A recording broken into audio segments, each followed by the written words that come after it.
O Instituto sempre buscou, desde a sua construção, essa integração do homem. E é muito interessante porque foi fundado o DAE, que é o Departamento de Assistência Espiritual, exatamente para auxiliar nessa obra, nesse trabalho. Nós sabemos que a sociedade está muito adoecida, né? E o trabalho intenso que o DAE faz junto ao Instituto, sempre em parceria, é o trabalho de ajudar o nosso paciente a entender como reduzir esse adoecimento. Para o paciente é muito importante, porque é uma coisa que a pessoa precisa, é um diferencial que esse hospital tem.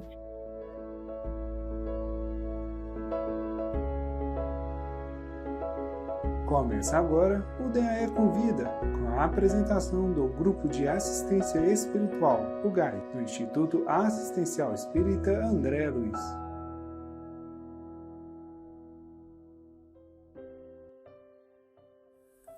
Oração de iluminação. Senhor, se no mundo que me cerca eu não puder enxugar uma lágrima, não conseguir dizer uma palavra de conforto, fazer alguém sorrir de verdade, ó Deus, se eu não souber ser justo, humilde, atencioso e promotor da esperança na terra, se não puder lutar contra as injustiças, agir com dignidade, deixar de me irritar com as pequenas coisas e compreender que os outros também têm suas limitações. Senhor, se eu não souber aceitar a Tua vontade acima da minha própria vontade, então não permita que eu condene as guerras e ore pela paz. Não aceita a oferta que eu te oferecer. Nem escute os meus constantes pedidos de socorro. Mas, quando vier te pedir perdão, ó Deus, perdoe-me por inteiro e lava o meu coração no sangue da nova e eterna aliança contigo por meio de Jesus, teu Filho amado. Ilumina a minha inteligência e a minha vontade, para que eu possa viver na tua presença todas as horas do dia e todos os dias da minha vida. Assim seja. Olá, amigas, amigos.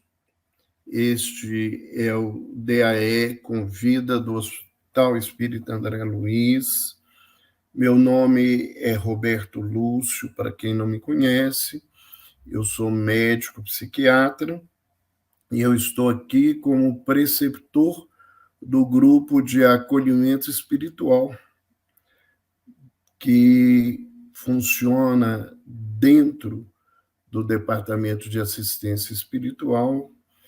E a nossa proposta hoje é de poder apresentar a todos o grupo de acolhimento espiritual e convidar as pessoas a conhecerem esse trabalho. Primeiramente, eu gostaria de relatar que essa é uma proposta que foi trazida a nós mediunicamente por um espírito, né, que nos orienta, o espírito Carlos, que se apresenta como um dos trabalhadores espirituais do Hospital Espírita André Luiz, tendo já, inclusive, escrito um livro sobre atendimentos de pacientes vinculados à instituição. E qual que é o grande objetivo, qual que é a grande proposta desse trabalho? Esse trabalho é uma proposta de aprofundamento espiritual de cada criatura. É uma tentativa da gente utilizar verdadeiramente essa ferramenta que é a terapêutica evangélica num contexto de profundidade, né?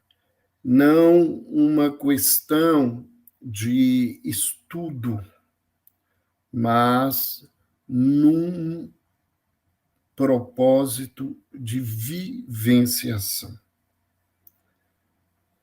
É fazer com que as pessoas que participam dessa tarefa, que elas possam fazê-lo através de vivências e reflexões para o seu crescimento.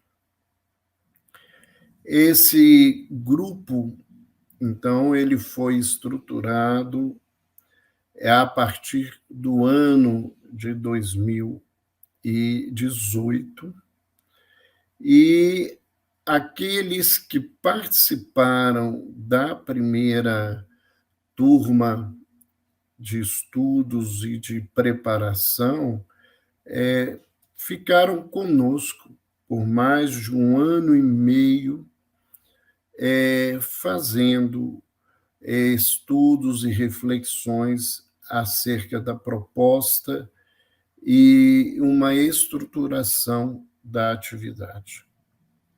Com o evento da pandemia e a necessidade do isolamento social, principalmente para uma instituição como o André Luiz, nós tivemos que parar com a tarefa.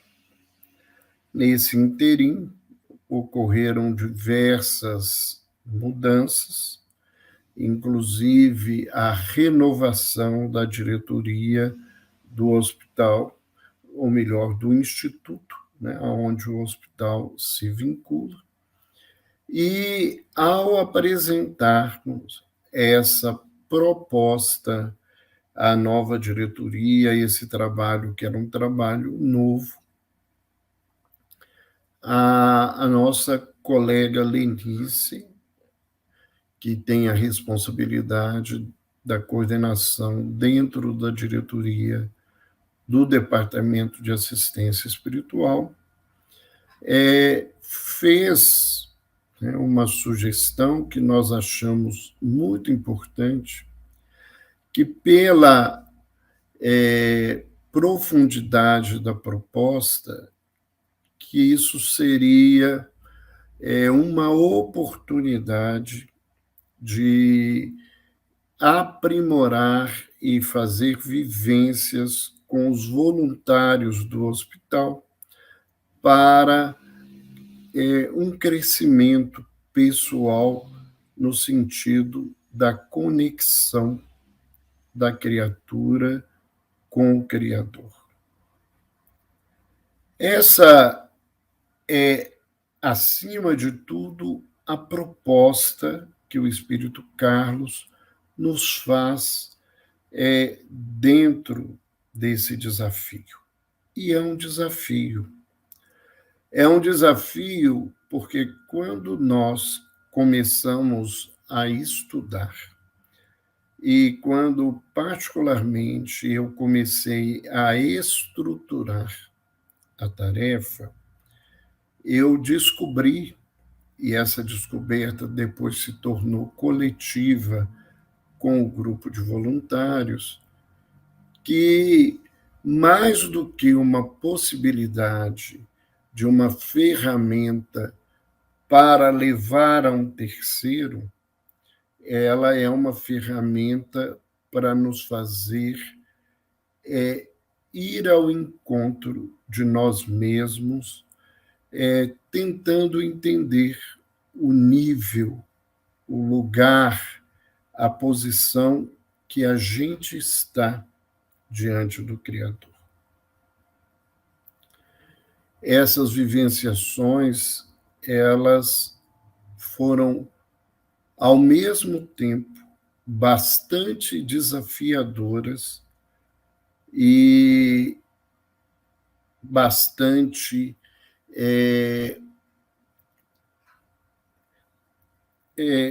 como nós diríamos, elas nos trouxeram enormes conhecimentos. E, às vezes, conhecimentos de nós mesmos muito difíceis.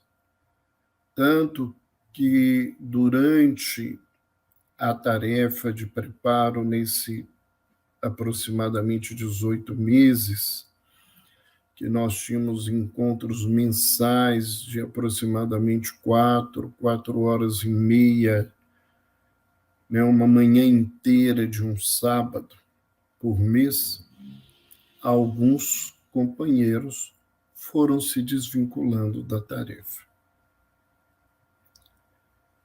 E era perceptível que era pelos incômodos e os desafios que a gente encontra quando a gente vai trabalhar com tudo isso.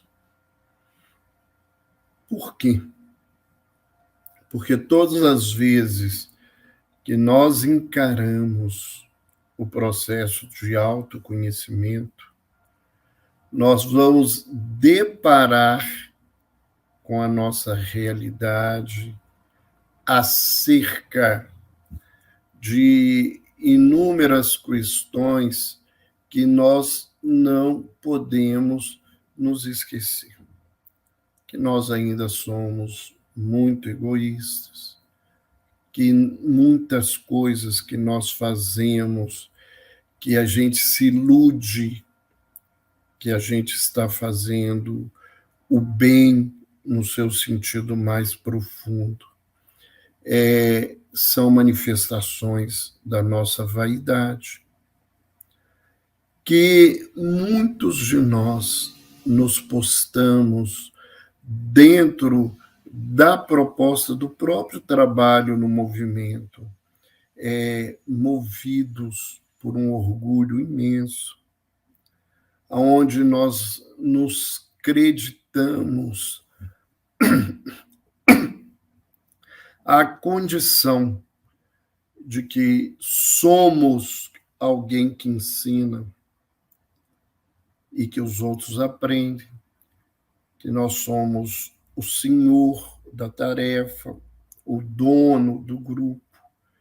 E tudo isso, né, quando a gente depara com isso, faz-nos repensar o lugar que a gente se encontrava. É uma vivência muito semelhante à vivência que o apóstolo Pedro teve, que após prometer a Jesus que ele estaria com ele em todos os momentos e que ele não o abandonaria, e que mesmo após a sua manifestação de revolta contra a prisão de Jesus, tentando agredir um dos seus soldados, que logo após, com a vivência dos sacrifícios, com a vivência da humilhação pela qual Jesus passou, ele nega ter contato e relacionamento com Cristo. E só depois que o galo canta, fazendo cumprir aquilo que Jesus teria lhe dito, é que ele percebe que a sua promessa havia se descumprido. E ele entra numa imensa condição de culpa. Esse trabalho que o grupo de assistência espiritual vivenciou, né, ele é um trabalho que as reflexões, a gente percebe, elas não são novas. Elas estão presentes no conhecimento secular dos homens, dos séculos e séculos. E em termos do movimento espírita, né, essas reflexões são muito vívidas na obra do Espírito Emmanuel, principalmente na sua coleção de mensagens acerca do Evangelho. E quando a gente retoma essas mensagens com o olhar que a gente é convidado para esse grupo, a gente percebe há quantos anos somos convidados a pensar nisso de uma forma mais responsável, e isso não vem acontecendo. Pelo menos com a minha pessoa, eu coloco claramente essa condição. Então, a proposta do trabalho, a proposta que nós trazemos é uma proposta da gente resgatar na nossa vida a nossa conexão com o Pai. E esse resgate é através do processo do autoconhecimento, é através do processo de compreensão verdadeira, quando a gente fala de ser filho de Deus, quando a gente fala de ser herdeiro de Deus. Lembrando para todos nós, né, que em todo o contexto dessa atividade, a base é a evangelioterapia. E a evangelioterapia não é apenas o estudo filosófico ou a compreensão superficial do ensinamento de Jesus, seja ele recolhido no próprio Novo Testamento, ou ele seja relido não porque ele está fazendo uma leitura diferente, mas uma leitura ampliada, de um ponto de vista diferente, no Evangelho segundo o Espiritismo. Ele é um trabalho de reflexão e aprofundamento.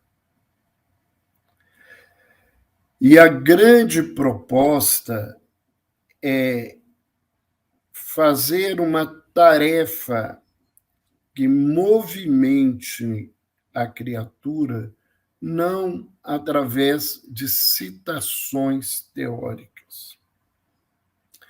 Não é uma atividade de doutrinação das pessoas. Ainda hoje,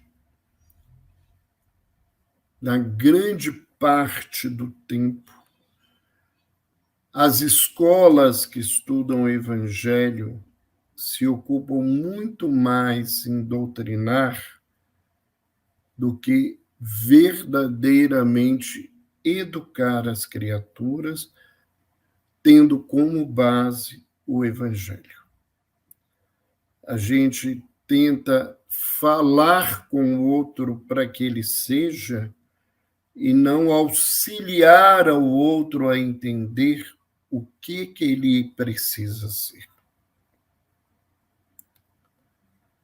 Então, o trabalho, quando ele foi proposto num primeiro momento, que era o trabalho para um grupo de pacientes, ele exigia, né, uma avaliação profunda desses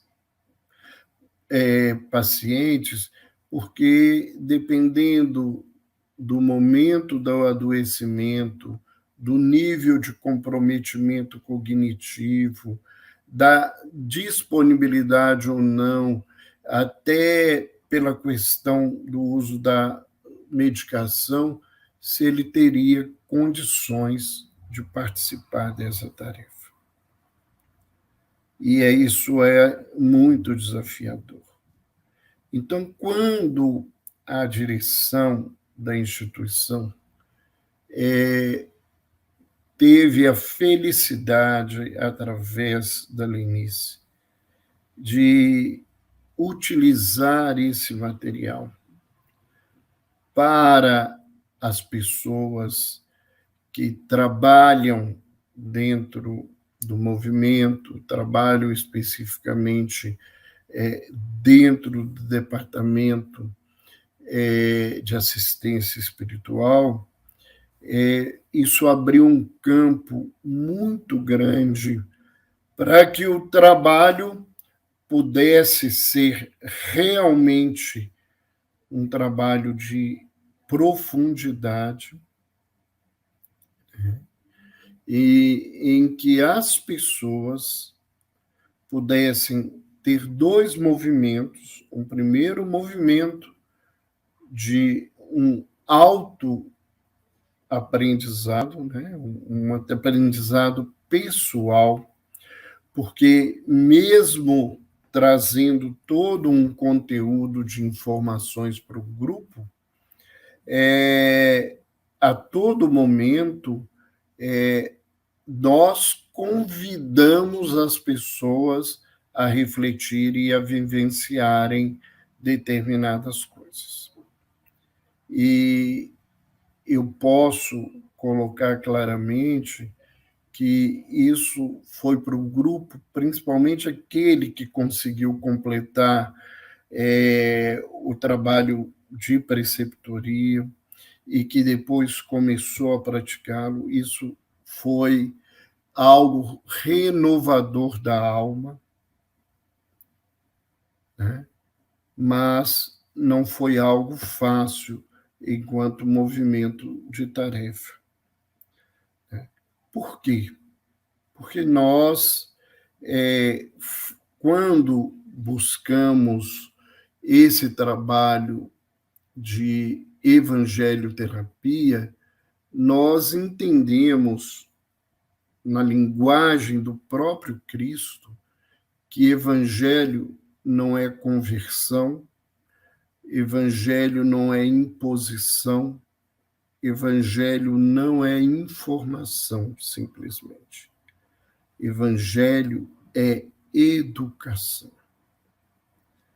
Evangelho é um aprendizado de que eu vou compreender e respeitar o meu homem velho, porque ele é a base da minha caminhada. Eu não tenho que olhar para ele com vergonha e culpa simplesmente, eu tenho que olhar para ele, inclusive, com gratidão, porque os acertos e os erros é que constroem a sabedoria humana. Mas esse trabalho é único, porque é a percepção que eu tenho da minha pessoa e do que eu consigo compreender do convite de Jesus para vivenciar, como diz Emmanuel, como tentou nos mostrar com clareza Paulo de Tarso, como nos diz Carlos, esse amigo espiritual. O maior desafio é entender que a proposta de Jesus é que a gente seja um servo sofredor. E isso não é uma coisa muito simples. Todo esse trabalho, ele se desenvolve com uma instrumentação para um aprendizado de uma anamnese espiritual, né, que possibilite a quem está trabalhando se diagnosticar e diagnosticar o outro do ponto de vista espiritual.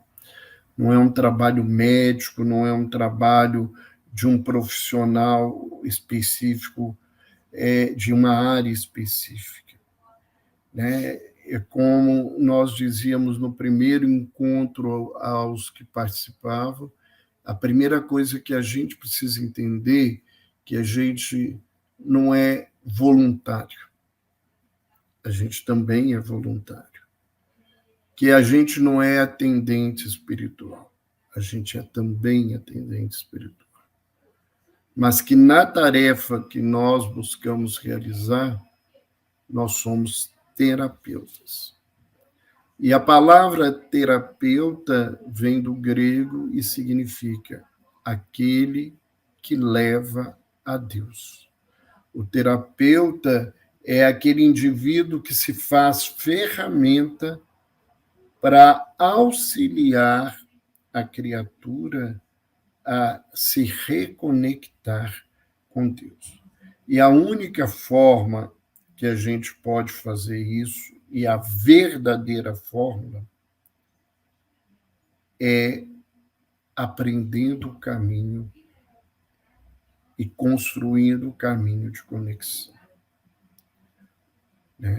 O Tao, que é um ensinamento milenar, diz que nenhum mestre leva um aluno ao lugar que ele não conhece. Cada um de nós só pode ensinar o caminho até onde nós percorremos o caminho. A partir daquele momento que eu não percorri, como o outro que está ao meu lado, nós somos parceiros de busca e de aprendizado, mas nós não somos mais aquele que ensina. Então, se eu quero fazer um trabalho de profundidade, eu tenho que me aprofundar primeiramente. Não nesse sentido que a gente convive o tempo todo da vaidade das pessoas dizerem que a gente é bom, mas da necessidade primordial da vida de que a gente se transforme em homem de bem. Transformar de homem de bem não é escolha. Transformar-se em homem de bem é obrigação. E ser homem de bem é algo muito mais complexo do que as pessoas pensam. Porque eu ser homem de bem dentro de uma instituição religiosa, na aparência, e dentro do meu lar, eu ser um déspota, ser uma pessoa cheia de preconceitos, ser uma pessoa desrespeitosa com o outro, só viver de crítica e vendo o mal no outro, porque o mal está em mim e eu vejo isso, isso não é um homem de bem. O homem de bem é aquele que se faz referencial nesse caminho. Nesse contexto e nessa busca que nós vamos fazendo no nosso trabalho, nós entendemos cada vez mais que esse atendimento, ele tem que ser feito não no sentido de dizer ao outro que eu sou bom, mas de dizer ao outro o quanto que é importante ser bom. E essa condução, ela deve ser feita de maneira respeitosa,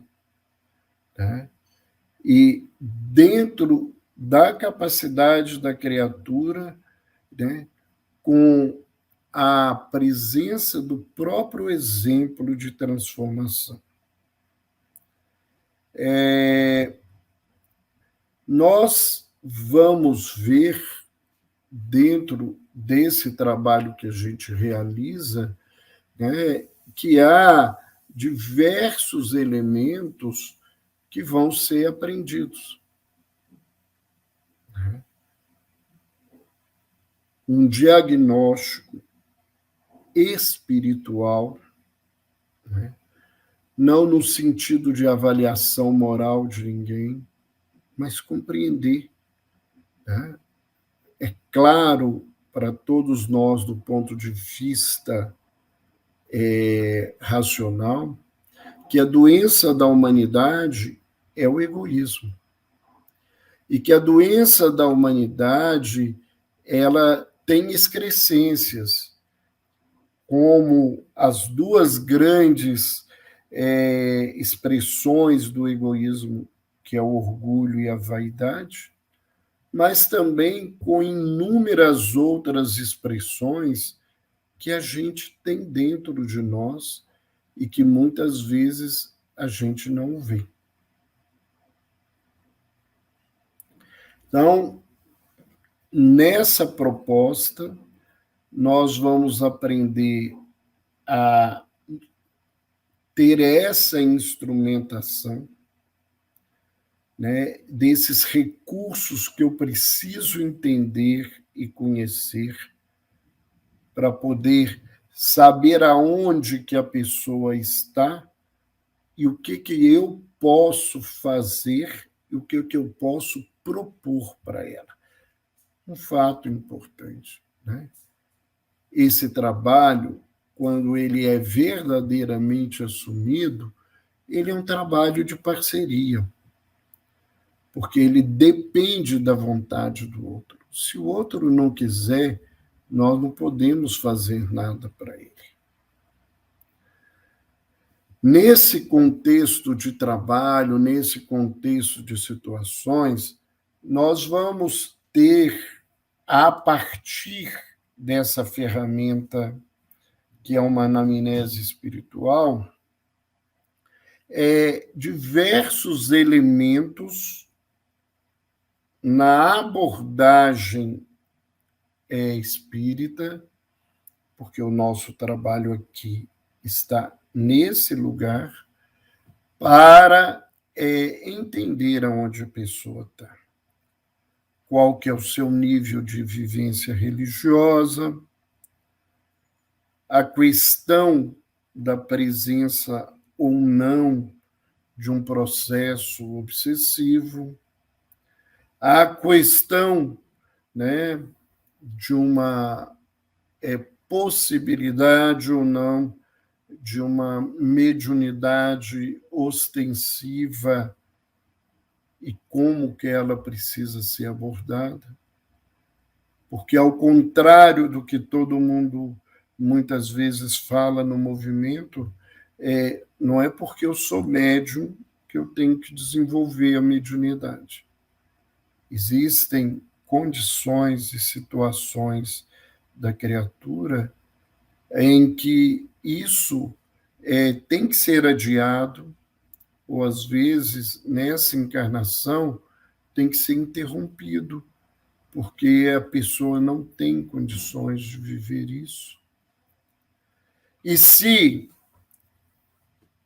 Emmanuel nos ensina que saúde é a plena harmonia da alma, e no livro O Homem Sadio, os espíritos nos ensinam que saúde é a real conexão da criatura com o seu Criador, para que a gente possa auxiliar alguém, nós temos que entender qual que é a forma como nós nos relacionamos com Deus.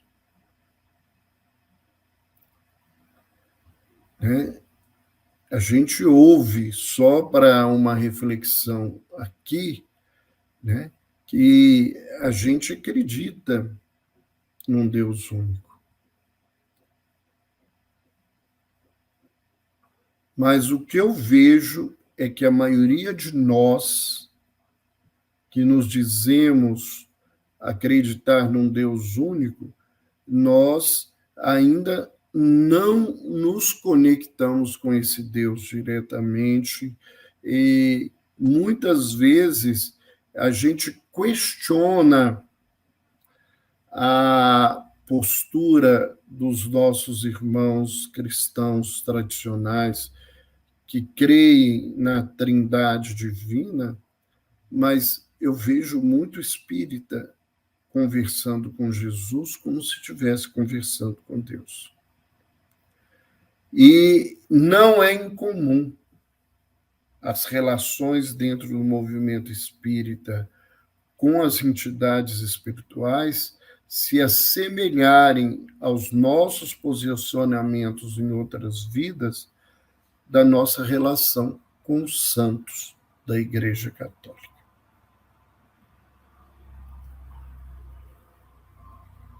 Só a partir disso a gente tem que repensar aonde está realmente a nossa relação com Deus.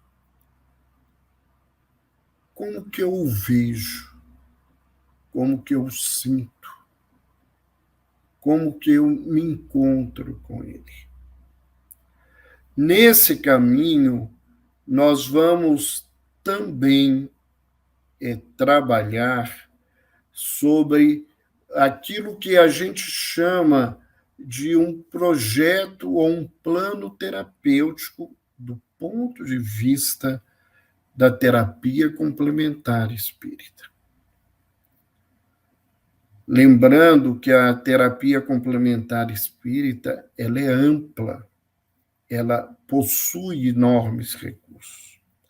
Mas da mesma forma que eu não posso dar qualquer remédio para qualquer pessoa e que tem indicações precisas e efetivas para usar, nós vamos aprender a usar as diversas técnicas terapêuticas espíritas em momentos adequados, de forma adequada. Só para exemplificar aqui e facilitar o entendimento das pessoas, vamos numa terapêutica muito simples, né? Que é importante, que é do conhecimento, do estudo. Né? Comumente, eu vejo as pessoas pegarem criaturas que nunca viram o Espiritismo e sugerir, mesmo estando há anos em estudos dentro da doutrina, a leitura de O Livro dos Espíritos. O Livro dos Espíritos, ele não foi feito para ser lido. Se não for um espírito de escola, a maior parte da humanidade não consegue entendê-lo se não tiver alguém com um referencial de conhecimento para estudar o Livro dos Espíritos. Uma outra coisa, né, é como dar a alguém que não tem nenhum conhecimento espiritual um livro como O Nosso Lar. Para quem não sabe, O Nosso Lar ficou durante mais de 10 anos engavetado dentro da Federação Espírita Brasileira, porque ele era motivo de questionamentos. Se ele deveria ser publicado ou não, se aquilo não era uma coisa da cabeça do médium ou não. Todas essas coisas foram levantadas. E alguém que não conheça e que não tenha a profundidade do conhecimento vai pegar aquele livro e vai entender aquele livro como uma ficção. Um livro que traz profundos estudos que agora a ciência está começando a pensar e rever. A série André Luiz tem ensinamentos que poderiam colocar a figura de André Luiz como um profeta, o grande profeta do Espiritismo, que nos traz revelações científicas que a ciência só começou a ter acesso 40, 50 anos depois da publicação desses livros. Então, é só para dar um exemplo desse processo. E nesses grupos de aprendizado, as pessoas vão aprender a fazer as vivências, utilizar-se de técnicas para vivenciar os temas, Nós trabalhamos, né, com inúmeros temas dentro do trabalho, mas nós temos, né, algumas terapêuticas e alguns temas extremamente importantes, né, que nós vamos trabalhar sempre vinculados àqueles diagnósticos básicos da conexão, do egoísmo, da vaidade, do orgulho, né? A necessidade de entender o que é o amor, entender a dor, entender a doença como um caminho de cura, o que é humildade, né? O que é a importância do trabalho, o que é a sabedoria, que é o uso da razão, né, nas bases do sentimento. Então, há toda uma terapêutica realmente de aprofundamento nesse contexto. Então, é uma tarefa em que nós vamos não trazer algo inusitado, talvez, mas de um ponto de vista diferente. E de um ponto de vista embasado totalmente no conhecimento do Evangelho e da doutrina espírita, para que nós possamos mudar a nossa caminhada, para que a gente possa entender que não basta parecer que nós somos bons. A proposta de Jesus é que a gente seja bom, né? Que a gente aprenda a viver esse contexto. Então, eu estou aqui apresentando esse trabalho que já existe e que agora ele vai estar por um período voltado para as pessoas interessadas em fazer esse trabalho, a coordenação do Departamento de Assistência Espiritual, através da Cristina, através do João Vitor, vão poder apresentar ao grupo como é que isso vai acontecer. Provavelmente, né, serão encontros mensais, como foi para o outro grupo. Aí os outros falam assim, mas isso então demora, porque não adianta a gente engolir por engolir as coisas.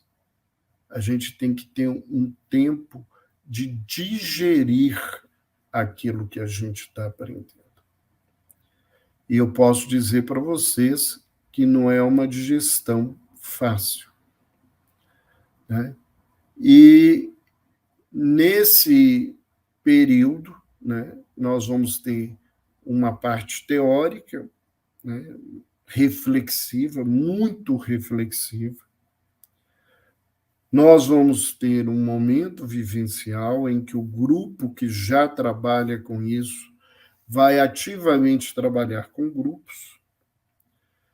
Essa tarefa, dentro das mudanças que estão acontecendo, ela provavelmente pode ter um caráter híbrido, né, de presencial e virtual.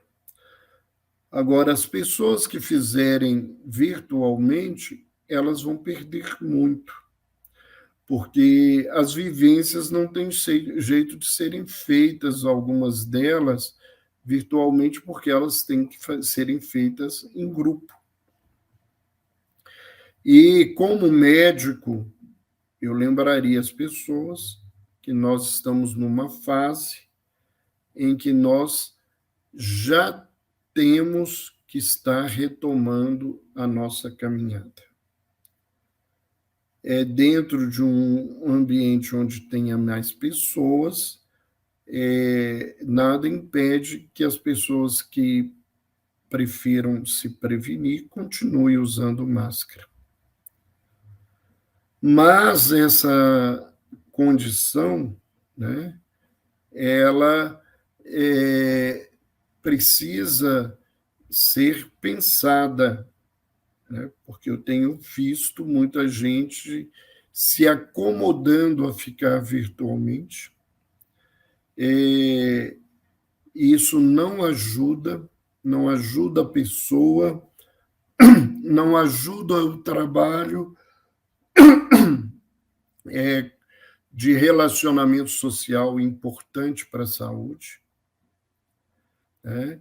E, infelizmente, eu vejo que o movimento espírita, embora com tantas lives, é um movimento que talvez menos se tenha preparado para o retorno, porque as outras estruturas já aconteceram, e há uma crítica real. A gente fala de imortalidade, que a gente crê na continuidade da vida, mas é o lugar onde que eu vejo mais gente se desculpando com medo de morrer. Né? E agora não existe motivo para que a gente não saia, não existe motivo para que a gente não participe das coisas. Existe sim que a gente se cuide. E há cada vez mais provas que o melhor cuidado em relação à Covid é o uso de máscaras e a higiene das mãos. Então, se eu faço isso, o hospital tem todo esse cuidado, eu posso estar presente. Lembrando que o nosso salão é grande, as nossas janelas são muito grandes, então a ventilação dali é enorme. Então, nós temos todos os recursos para nos ajudar nesse contexto.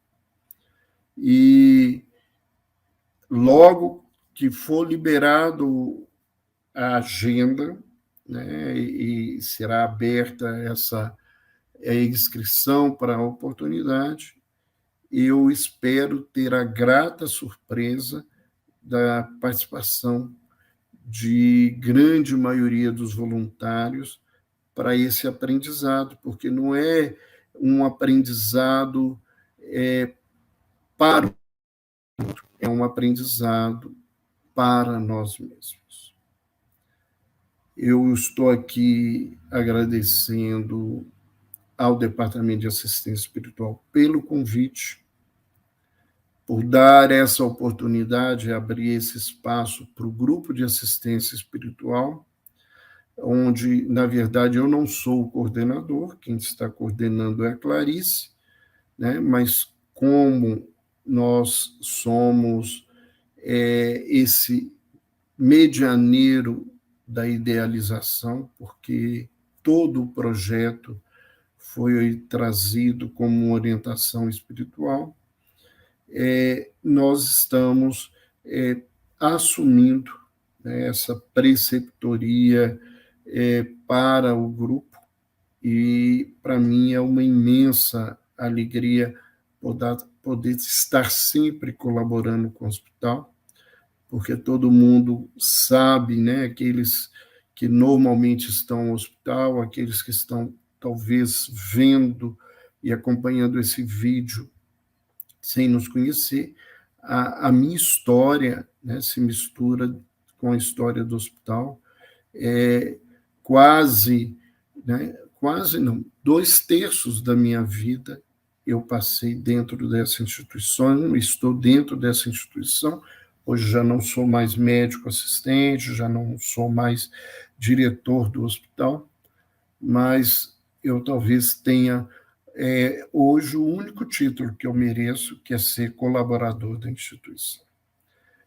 Porque eu acho que é essa a proposta, porque o que eu recebo, o que eu aprendo, o que a instituição me deu em todos os níveis da minha vida, eu não tenho como retribuir.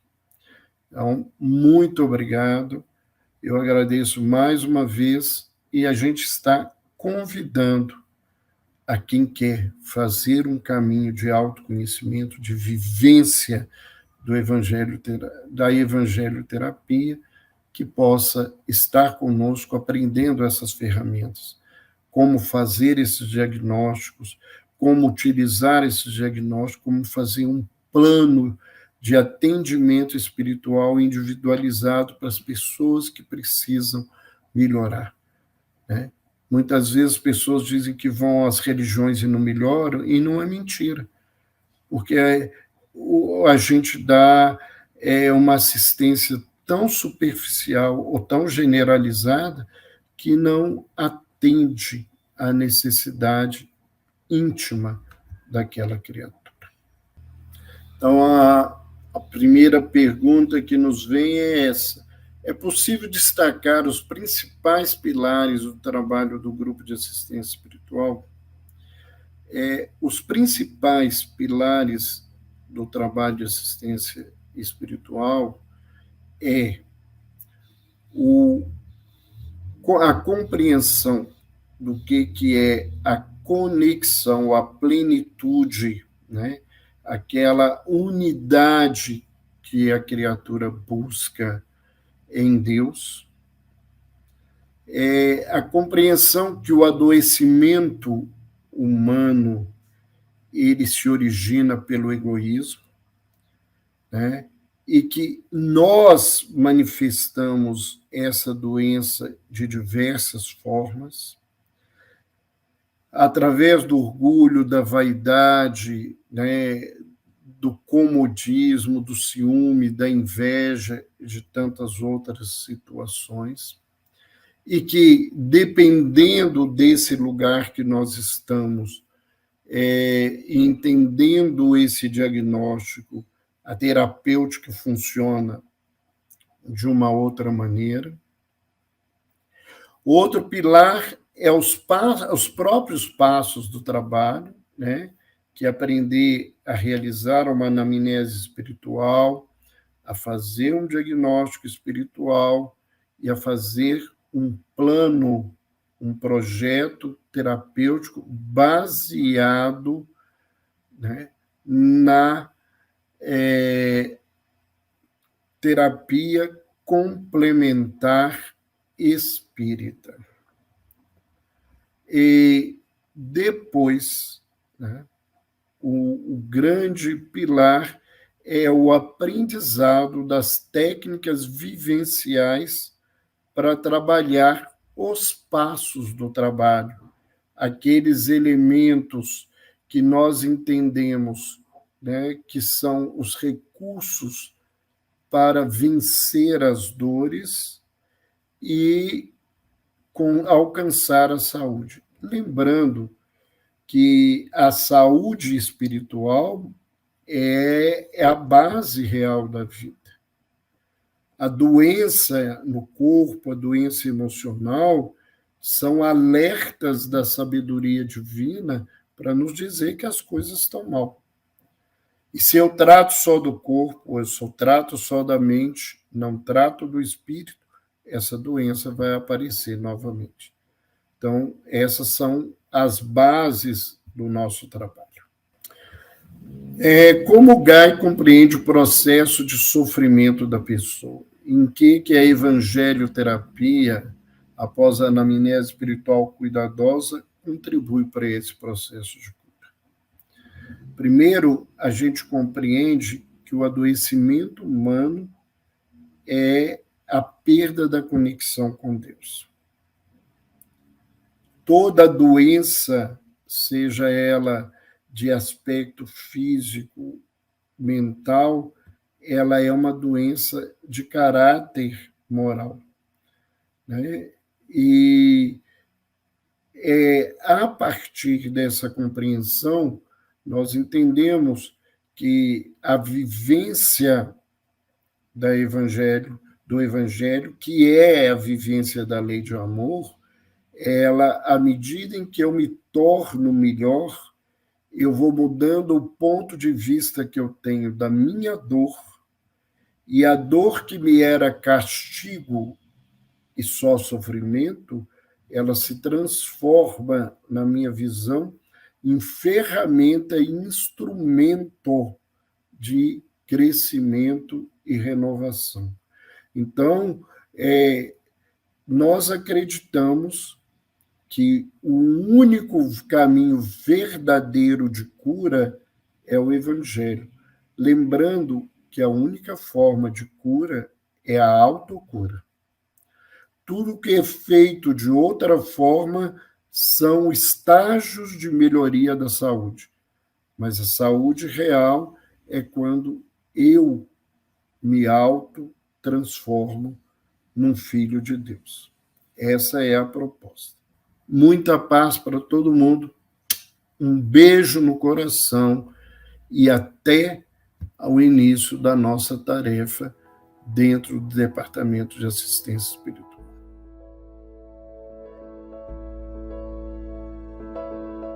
Termina agora o DAE Convida, com a apresentação do Grupo de Assistência Espiritual, o GAI, do Instituto Assistencial Espírita André Luiz. Obrigado e até a próxima.